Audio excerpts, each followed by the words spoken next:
అందరికీ నమస్తే అండి. ప్రస్తుతం మనం కాకినాడ జిల్లా ఏలేశ్వరం మండలంలో ప్రకృతి వ్యవసాయ క్షేత్రంలో ఉన్నామండి. ఇక్కడ మనం చూసుకొచ్చి ఇది మొత్తం కూడా ఏటీఎం మోడల్ అండి. ఈ ఏటీఎం మోడల్నే బొగ్గు సత్యనారాయణ గారు అనే రైతు గారు వేయడం జరిగింది. ఈయనకి 7 సంవత్సరాల ప్రకృతి వ్యవసాయంలో అనుభవం ఉందండి. ఈయన 20 సెంట్లు భూమిని లీజుకి తీసుకొని ప్రకృతి వ్యవసాయ పద్ధతిలో ఏటీఎం మోడల్ అనేది చేయడం జరుగుతుంది. దీని ద్వారా ఆదాయం అనేది సమకూర్చుకుంటున్నారు. అసలు ప్రకృతి వ్యవసాయంలో ఏటీఎం మోడల్లో రైతులకు ఏ విధంగా ఉపయోగపడుతుంది, ఇందులో ఎన్ని రకాల మొక్కలన్నీ వేశారు, ఈయనకి ఆదాయం ఎంత వస్తుంది అనే వివరాలు మనం ఆయన మాటల్లో అడిగి మనం తెలుసుకునే ప్రయత్నం చేద్దామండి. అందరికీ నమస్కారం అండి. నా పేరు బొగ్గు వీరవేంకటేశ్వరరావు అండి.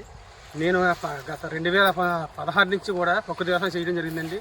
ఈ ఏటీఎం మోడల్ అనేది 3 ఇయర్స్ నుంచి ఏతం పడుతుందండి. నాకు వారానికి నుంచి వస్తుందండి. నాకు ఇందులోనే అంటే ఓన్లీ అంటే మీద వస్తుందండి. బీరకాయలు కూడా ఇప్పుడే స్టార్ట్ అయ్యాయి. నాకు బీరకాయలు ఇది వారానికి వచ్చండి ఒక 20 కేజీలు వస్తున్నాయి నాకు. అదేవిధంగా బీరకాయ కేజీ 40 రూపాయలు పడుతుందండి. బెండకాయలు ఏమో 40 రూపాయలు ఉంటుంది సార్. అలా మిర్చి ఉంది సార్. మిర్చి కూడా ఇప్పుడే స్టార్ట్ అయ్యిందండి. ఇప్పుడే వస్తాను మిర్చి కూడా అండి. మేము బెండకాయలు కూడా వస్తున్నామండి. అదే మొక్కజొన్న వేసామండి.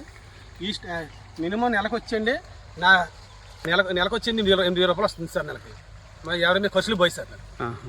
నెలకి ఏటీఎం వల్ల మీకు 8,000 వస్తుంది. నెలకి ఖర్చులు పోయాయి. పెట్టుబడి మనం అంటే కలుపు తీయడానికి మన కషాయాలు వాడడానికి అన్ని ఖర్చులు తీయిపోయాయి. ఓకే అండి. మిగతా రైతులు ఏటీఎం మోడల్ వేసుకోవడం వల్ల వాళ్ళకి ఉపయోగం ఉంటుందా? ఉపయోగం ఉందండి. ఏటీఎం మోడల్ అంటే నిత్యం ఆదాయం వస్తుందండి మనకి. ఇందులో నిత్యం వరి పంట పండించామంటే అండి 6 నెలలు ఒకసారి వస్తుంది సార్. అదే ఇప్పుడు ఏటీఎం మోడల్ వల్ల ప్రతి రోజు బెండకాయలు కోసొచ్చండి, వంకాయలు కోసొచ్చండి. నిరంతర ఆదాయం ఉంటుందండి ఇందులో. ఓకే, నిరంతర ఆదాయం ఉంటుంది. మీకు ఈ మోడల్స్ గట్రా వేయమని మీకు ఎవరు గైడ్లైన్స్ ఇస్తారండి? మాకు జిల్లా ప్రాజెక్ట్ మేనేజర్ ఇలా సార్ మాకు చెప్పడం ఆదేశాల మేరకు మేము వేయడం జరిగింది సార్. వీటి వల్ల దీనివల్ల ఉపయోగాలు కూడా మా చుట్టుపక్కల రైతులకి అందరికి కూడా చూపించి ఈ విధంగా వేయాలి. 3 అడుగులు బెడ్ ఉండాలి.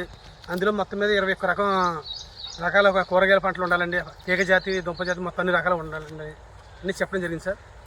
ఓకే అండి. ఇక్కడికి రైతులు కాకుండా వేరే అందరూ వస్తుంటారండి. రైతులతో పాటు ఎవరెవరు వచ్చి ఈ క్షేత్రాన్ని చూస్తారు? మార్నింగ్ టైంలో టీచర్స్ ఎంప్లాయీస్ వాకింగ్ వస్తాను రోడ్డు కన్నా. వచ్చిన వాళ్ళు కూడా ఖరీదు మార్నింగ్ వాళ్ళ సీతో స్వయంగా కోసుకుని పట్టుకెళ్తున్నారు సార్. వాళ్ళు పట్టుకెళ్ళిన తర్వాత టేస్ట్ చాలా బాగుందని వాళ్ళు కాకుండా పక్కన ఎంప్లాయీస్ కూడా చెప్పడం జరుగుతుంది సార్.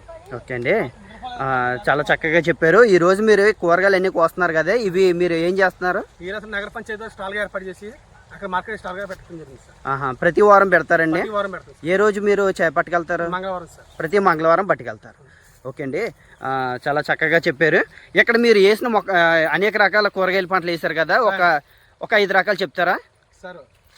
మిర్చి వేసారు, వంగండి, ఓకే అండి, బెండ వేసారు, ఓకే, మొక్కజొన్న అండి, బొబ్బరి సార్, ఇంకా కందండి, చామండి, పసుపు అండి. అంటే మన ఇంట్లోకి కావాల్సిన ప్రతిదీ కూడా ఇక్కడ మీరు పండిస్తున్నారు 20 సెంట్లు అండి. బీరపాదులు, దోసపాదులు ఉన్నాయండి. మొత్తం 20 రకాలు సార్. అంటే మీరు ఇంట్లో వాడుకోగా మిగిలినవి కూడా అమ్మితే మీకు ప్రతి నెల 8,000కు పైగా ఆదాయం అనేది వస్తుంది. ఓకే అండి, చాలా చక్కగా చెప్పారు. ధన్యవాదాలు అండి.